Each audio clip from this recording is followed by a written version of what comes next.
వాళ్ళ మీద మనం వాళ్ళ మీద కూడా అయిందిగా.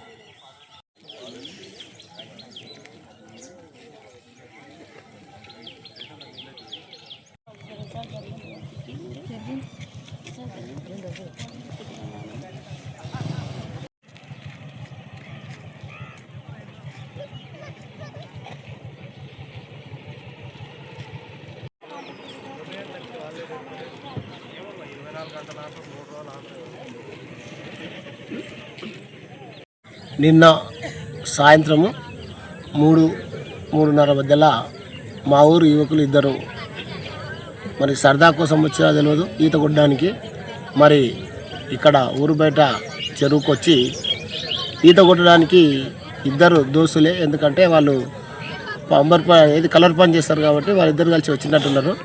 మరి సరదాకు వచ్చినా ఈత వస్తా అని చెప్పి దుక్కినట్టున్నారు. మరి అందులో ఎవరికి ఈత వస్తుంది ఎవరి ఈత రాదో తెలియదు కాబట్టి వాళ్ళు అలాగే ధరలు దొరకక మునిగిపోయినట్లున్నారు. మరి ఇంతవరకు కూడా నిన్న సాయంత్రం 3:30 నుంచి ఇప్పటివరకు మృతదేహాలు బయటికి రాలేదు.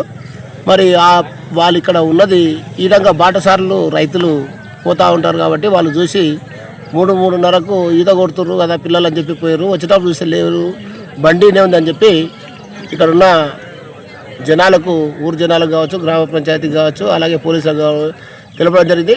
మరి అదేవిధంగా నిన్న సాయంత్రము పోలీసు వాళ్ళు అలాగే ఫైర్ సిబ్బంది వచ్చింది కానీ వాళ్ళకు బాడీలు దొరకలేదు. ఇప్పుడు కూడా డిఆర్పి వాళ్ళు వచ్చిర్రు. అలాగే ఆ బోటు సాయంతో ప్రయత్నాలు చేస్తూ ఉన్నారు. మరి మధ్యాహ్నం కావచ్చు, సాయంత్రం వరకు కూడా బాడీలు దొరకవచ్చు. కాకపోతే యువకులు ఇలా చనిపోవడం విషాదకరము, అలాగే బాధాకరము ఊరికి కానీ అలాగే వాళ్ళ తల్లిదండ్రులు కూడా చాలా బాధాకరం. కాబట్టి మేము వీళ్ళపైన సానుభూతి అంటే ఖచ్చితంగా కూడా యువకులు మంచిగా ఉండాలని చెప్పి కోరుకుంటాం. కానీ పొరపాటున మద్యం మేకలన మళ్ళీ ఏదో సరదాగా ఇలా అయినందుకు విచారం వ్యక్తం చేస్తా ఉన్నాం. నిన్న మధ్యాహ్నం 2 గంటలకు దుంకిరంటంలా దుంకిరు మనకు కనిపిస్తలేరని 4 గంటలకు తెలిసింది. 4 గంటలకు తెలిస్తే 4 గంటల సంది వెతుకుతే దొరుకుతలేరు మనకు దుంకిరంలో ఒకటిగా ఏమన్నారు మనకి ఇంకా కనిపిస్తలేరు. ఊరలో చెప్పారు, ఇంటి పక్కలా ఉందా బైక్ వెయిటర్లు చెప్పారు మాకు. చెప్పడం మీద మేము వెతుకుతున్నాం పర్సన్ తెలియదు. మేమందరం పెళ్ళికి పోయినాము, ఇంటికాడ ఎవరు లేకున్నాం.